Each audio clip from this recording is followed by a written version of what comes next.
Hai, selamat pagi anak-anak. Apa kabarnya nih hari ini? Semoga semua dalam keadaan sehat ya. Nah, hari ini kita akan memulai untuk pembelajaran 2. Setelah kemarin kita sudah belajar di pembelajaran 1 ada cicak dan ikan yang memiliki ciri-ciri yang sama, yaitu bergerak dan membutuhkan makanan. Nah, di pembelajaran 2 kali ini kita akan belajar untuk mengetahui ciri-ciri makhluk hidup yang lebih lengkap. Apa saja sih? Coba kita perhatikan bukunya halaman 9. Kita buka yuk bukunya.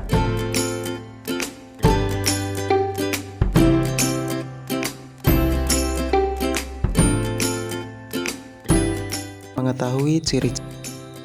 Coba jawablah pertanyaan-pertanyaan untuk memahami lebih lengkap.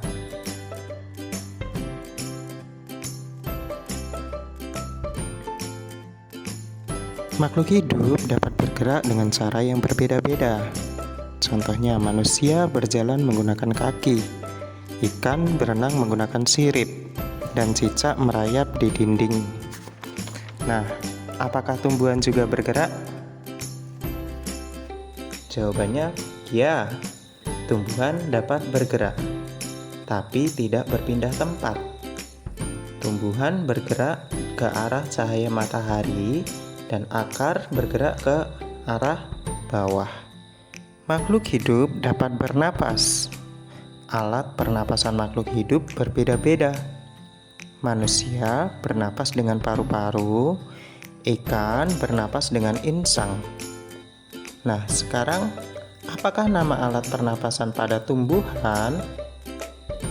Ya, secara umum tumbuhan memiliki 3 alat pernapasan, yaitu stomata atau mulut daun, lentisel atau lubang di bagian batang, dan rambut akar. Nah, sekarang apalagi nama alat pernapasan pada hewan selain insang pada ikan? Coba sebutkan. Ya, alat pernapasan pada hewan itu diantaranya ada trakea, itu yang dimiliki oleh serangga, kulit yang digunakan oleh cacing untuk bernapas, dan paru-paru yang digunakan oleh amfibi, reptil, dan burung. Makhluk hidup dapat tumbuh dan berkembang.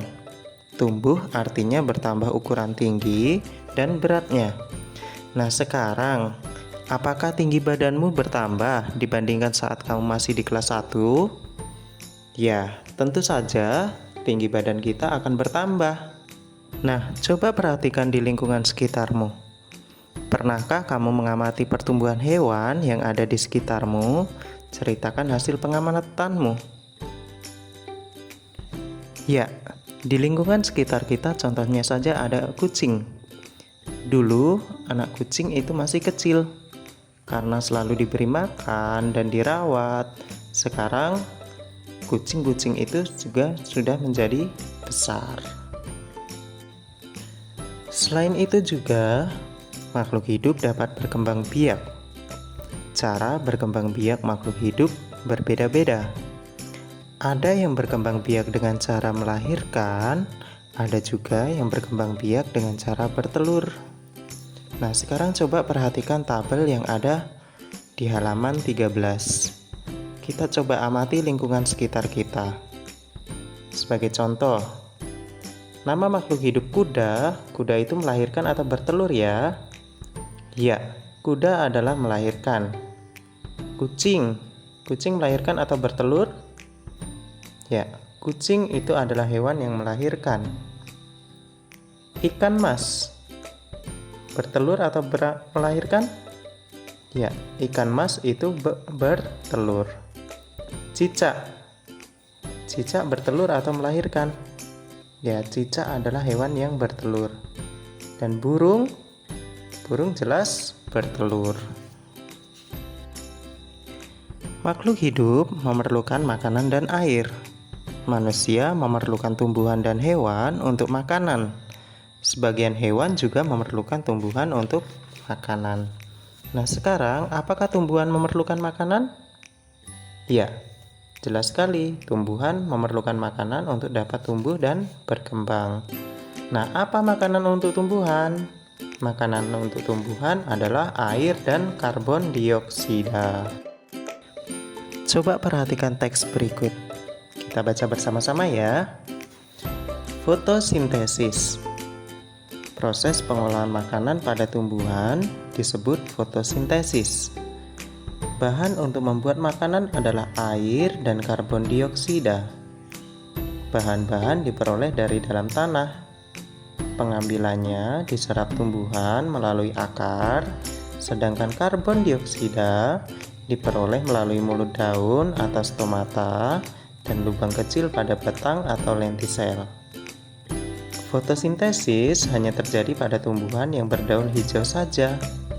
Hal ini karena daun tersebut memiliki klorofil atau zat hijau daun.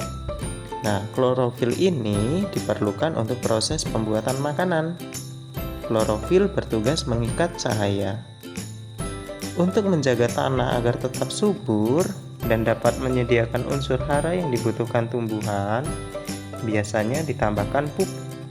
Sehingga jika tanahnya subur, maka tumbuhan dapat berkembang biak dan melakukan fotosintesis dengan baik.